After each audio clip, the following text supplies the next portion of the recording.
I love paper and I love technology. And what I do is I make paper interactive. And that's what I say when people ask me what I do, but it really confuses most people. So really, the best way for me to convey it is to take the technology and be creative and create experiences. So I tried to think what I could use for here, and a couple of weeks ago I had a crazy idea that I wanted to print 2 DJ decks and to try and mix some music. And I'm going to try and show that at the end, and the suspense will be as much mine if it works. And I'm not a DJ, and I'm not a musician, so I'm a little bit scared of that.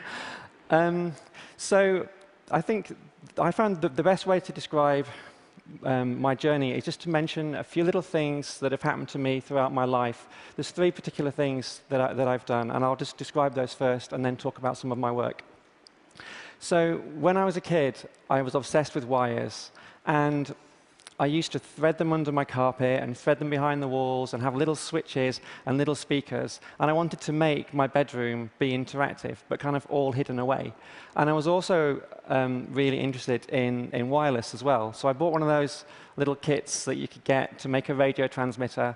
And I got an old book, and I carved out the inside, and I hid it inside there. And then I placed it next to my dad and snuck back to my bedroom and tuned in on the radio so I could eavesdrop. I was not at all interested in what he was saying. It's more that I just liked the idea of an everyday object sort of having something inside and doing something different. Several years later, I managed to successfully fail all of my exams and didn't really leave school with much to show for at all. And my parents, maybe as a reward, bought me what turned out to be a one-way ticket to Australia.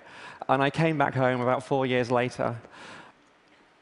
I ended up on a farm in the middle of nowhere. It was in far western New South Wales.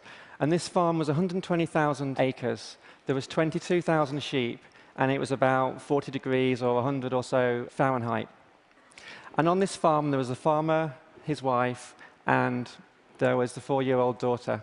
And they kind of took me into the farm and showed me what it was like to live and work. Obviously, one of the most important things was the sheep, and so my job was, well, pretty much to do everything. But it was about bringing the sheep back to the homestead. And we'd do that by building fences, using motorbikes and horses, and the sheep would make their way all the way back to the shearing shed for the different seasons. And what I learned was, although at the time, like everyone else, I thought sheep were pretty stupid because they didn't do what we wanted them to do, what I realize now, probably only just in the last few weeks looking back, is the sheep weren't stupid at all. We'd put them in an environment where they didn't want to be, and they didn't want to do what we wanted them to do. So the challenge was to try and get them to do what we wanted to do by listening to the weather, the lay of the land, and creating things that would let the sheep flow and go where we wanted them to go. Another bunch of years later, I ended up at Cambridge University at the Cavendish Laboratory in the UK doing a PhD in physics. And my PhD was to move electrons around one at a time. And I realized, again, it's kind of these realizations looking back as to what I did. I realize now that it was pretty much the same as moving sheep around. It really is. It's just you do it by changing an environment. And that's kind of been a big lesson to me, that you can't act on any object. You change its environment, and the object will flow. So we made it very small. So things were about 30 nanometers in size, making it very cold, so at liquid helium temperatures. And change the environment by changing the voltage. And the electrons could make flow around a loop, one at a time, on and off a little memory node. And I wanted to go one step further, and I wanted to move one electron on and one electron off. And I was told that I wouldn't be able to do this, which, as we've heard from other people, that's the thing that makes you do it. And I was determined, and I managed to show that I could do that.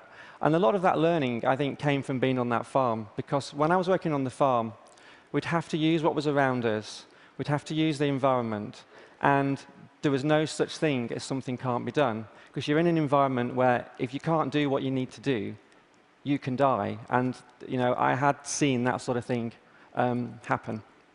So now my obsession is printing, and I'm really fascinated by the idea of using conventional printing processes, so the types of print that's used to create many of the things around us to make paper and card interactive.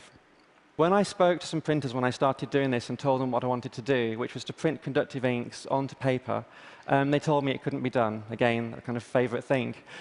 So I got about 10 credit cards and loans and got myself into very close to kind of bankruptcy, really, and bought myself this huge printing press, which I had no idea how to use at all. It was about 5 meters long, and I covered myself and the floor with ink and made a massive mess. But I learned to print. And then I took back to the printers and showed them what I've done, and they were like, of course you can do that. Why didn't you come here in the first place? That's always the case. So what we do is we take conventional printing presses, we make conductive inks, and run those through a press, and basically just letting hundreds of thousands of electrons flow through pieces of paper so we can make that paper interactive. And it's pretty simple, really. It's just a collection of things that have been done before, but bringing them together in a different way. So we have a piece of paper with conductive ink on, and then add onto that a small circuit board with a couple of chips. One to run some capacitive touch software so we know where we've touched it, and the other to run, quite often, some wireless software so the piece of paper can connect. So I'll just describe a couple of things that we've created. There's lots of different things we've created. This is one of them because I love cake. And this one it's a large poster, and you touch it, and it has a little speaker behind it, and the poster talks to you when you touch it and asks you a series of questions. And it works out your perfect cake. But it doesn't tell you the cake there and then. It uploads a picture, and the reason why it chose that cake for you to our Facebook page and to Twitter. So we're trying to create that connection between the physical and the digital, but have it not looking on a screen and just looking like a regular poster. We've worked with a bunch of universities on a project looking at interactive newsprint. So, for example, we've created a newspaper, a regular newspaper. You can wear a pair of headphones that are connected to it wirelessly. And when you touch it, you can hear the music that's described on the top, which is something you can't read. You can hear a press conference, as well as reading what the editor has determined that press conference was about. And you can press a Facebook like button, or you can vote on something as well. Something else that we created, and this was an idea that I had a couple of years ago, and so we've done a project on this. It was for funding from the government for user-centered design for energy-efficient buildings. Difficult to say, and something I had no idea what it was when I went into the workshop, but I quickly learned. And we wanted to try and encourage people to use energy better. And I really liked the idea that instead of looking at dials and reading things to say, looking at your energy usage, I wanted to create a poster that was wirelessly connected and had color-changing inks on it. And so if your energy usage was trending better, then the leaves would appear and the rabbits would appear and all would be good.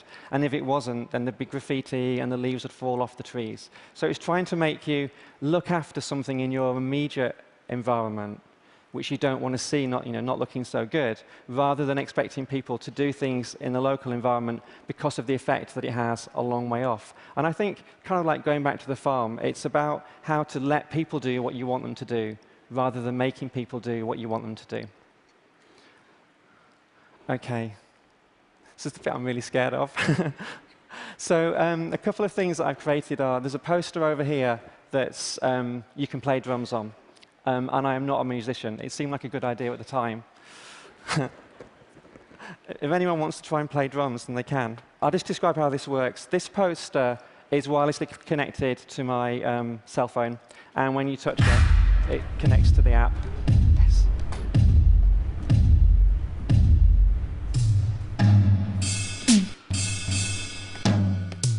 And it has really good response time. It's using Bluetooth 4, so it's pretty instantaneous. OK. Thanks. And there's a couple of other things. So this one is like a soundboard, so you can touch it. And I just love these horrible noises.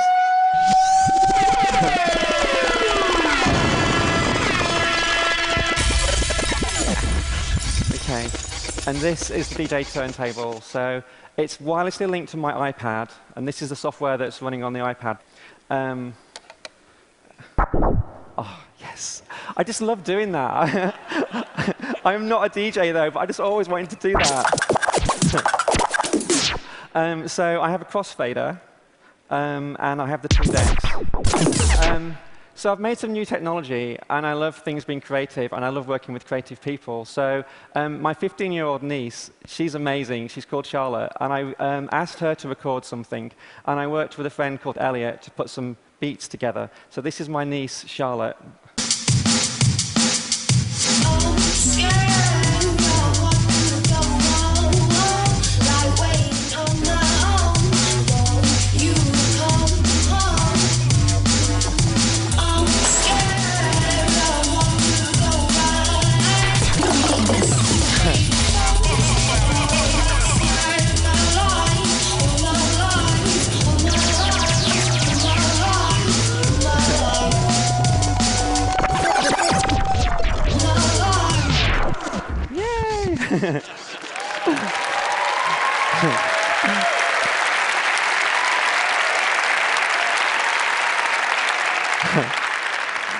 So that's pretty much what I do. I just love bringing technology together, having a lot of fun, being creative. But it's not about the technology. It's just about I want to create some great experiences. So thank you very much.